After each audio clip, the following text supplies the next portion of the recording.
The envelope. The air in the office crackled with the sharp scent of burnt coffee when the stranger in the grey suit shoved a manila envelope into my hands. His eyes, cold as slate, met mine for a fraction of a second before he muttered, "You've been served," and vanished into the hum of cubicles. My heart lurched, a sickening thud against my ribs, as I stared at the envelope, its edges crisp and official, like a guillotine blade. Divorce papers. From Clara. My Clara. The woman who'd kissed me goodbye that morning, her lips tasting faintly of mint and betrayal. I sank into my chair, the world blurring into a haze of fluorescent lights and distant keyboard clacks. My fingers trembled as I tore open the envelope, revealing words that sliced through me, irreconcilable differences. A lie so blatant it burned. We'd fought, sure, over late nights at work, over dishes left in the sink, but irreconcilable? No. Something was wrong. My gut churned, a primal instinct whispering that this wasn't just a marriage unraveling. It was a detonation, carefully planned.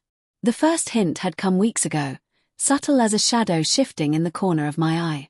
Clara's phone, usually an extension of her hand, started vanishing into locked drawers. She'd laugh it off, saying she was cutting down on screen time, but her eyes darted away, her smile too tight. Then there were the late nights at her law firm, the ones she explained with a tired sigh and a vague, "Big case, honey." I'd believed her because I wanted to. Because love makes you stupid. Because I'd spent 10 years building a life with her, brick by brick, and the idea of it crumbling felt like losing a limb. But doubt is a slow poison. It seeped in when I found a receipt in her coat pocket. Dinner for two at La Belle Epoque, a restaurant we'd never been to together. The date stamped on it was a Tuesday, a night she'd claimed to be working late. I'd stood in our quiet kitchen, holding that slip of paper, my mind spinning excuses, a client meeting, a colleague's birthday. Anything but the truth. I didn't confront her. Instead, I watched. I listened. I became a stranger in my own home, cataloguing every glance, every pause, every lie. The office clock ticked louder now, each second a hammer against my skull. I shoved the divorce papers into my desk drawer and pulled out my phone, scrolling through texts from Clara. The last one, sent this morning, "Love you. Have a great day." My thumb hovered over the screen, itching to call her, to demand answers. But something stopped me, a memory, sharp and unbidden, of a night 2 weeks ago. She'd come home late, her hair slightly mussed, her blouse misbuttoned. She'd kissed me, hard and fast, like she was trying to erase something. I'd tasted wine on her breath, and when I asked about her night, she'd laughed, too loud, and changed the subject. I couldn't breathe. The office walls closed in, the air thick with the weight of my own denial. I needed proof. Not just suspicions, not just fragments of a life I thought I knew. I needed something undeniable. That's when I remembered the envelope in my briefcase, not the one the lawyer had handed me, but another, one I'd prepared weeks ago, when the doubts became too heavy to carry alone. It started with a hunch, a desperate need to know. I'd hired a private investigator, a grizzled man named Ray who smelled of stale cigarettes and regret. He'd tailed Clara for a week, his reports clinical but devastating. Photos of her slipping into a downtown hotel with a man I didn't recognize. Time-stamped logs of her car parked outside an apartment on the west side. A grainy video of them laughing together, her hand on his arm, her face lit with a joy she hadn't shown me in months. I'd stuffed it all into an envelope, sealed it, and locked it away, telling myself I'd confront her when I was ready. But I was never ready. Until now. The lawyer's visit had forced my hand. I left the office early, the envelope burning a hole in my briefcase. At home, Clara was in the kitchen, chopping vegetables with a precision that felt rehearsed. The sight of her, hair swept into a loose bun, apron tied around her waist, hit me like a punch. For a moment, I wanted to pretend. To kiss her, to eat dinner, to go back to the lie. But the envelope in my hand anchored me to the truth. "Clara," I said, my voice low, unsteady. She turned, her smile faltering when she saw my face.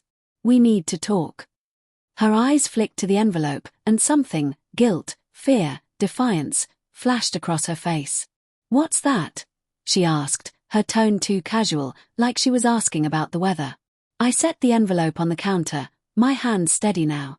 You tell me why you're divorcing me. Then I'll show you what's inside. She froze, the knife hovering over a half-chopped carrot. David, it's not working. You know that. We've been drifting apart. Drifting? I laughed, a bitter sound that made her flinch. Is that what you call sneaking around with him? Her face paled, but she didn't deny it. She didn't have to. The silence was louder than any confession. I opened the envelope, spilling its contents across the counter. Photos, receipts, Ray's meticulous notes. Her eyes widened, her breath catching as she realized the depth of my knowledge. You had me followed, she whispered, her voice breaking. I had to know, I said, my own voice cracking under the weight of it all. I loved you, Clara. I trusted you. And you, I gestured at the photos, at the man whose face I'd memorized but whose name I didn't know. Who is he? She looked away, tears pooling in her eyes. It was a mistake, she said finally, her words barely audible. I didn't mean for it to happen. It just did. A mistake. I stepped closer, my anger rising like a tide. You planned this. The late nights, the lies, the divorce papers served at my office. You wanted to destroy me. No, she cried, reaching for me, but I stepped back. I was scared, David. Scared of losing you, scared of admitting what I'd done. I thought if I ended it first, it wouldn't hurt as much. Her words hung between us, fragile and hollow. I wanted to believe her, to cling to the love we'd had, but the photos on the counter were a wall I couldn't climb. You don't get to decide how much this hurts, I said, my voice cold now, final. You broke us, Clara. Not me. She sobbed, her hands covering her face, but I felt no pity, only a strange, hollow relief. I'd known the truth for weeks, but saying it out loud, seeing her crumble under the weight of her own lies, it freed something in me. I gathered the photos, the receipts, the evidence of her betrayal, and slid them back into the envelope. Your lawyer will need this, I said, my voice steady now. It's over. As I walked out, the weight of the envelope in my hand felt like the last piece of our marriage, sealed and final. The door closed behind me, and the sound echoed like a gunshot in the quiet night.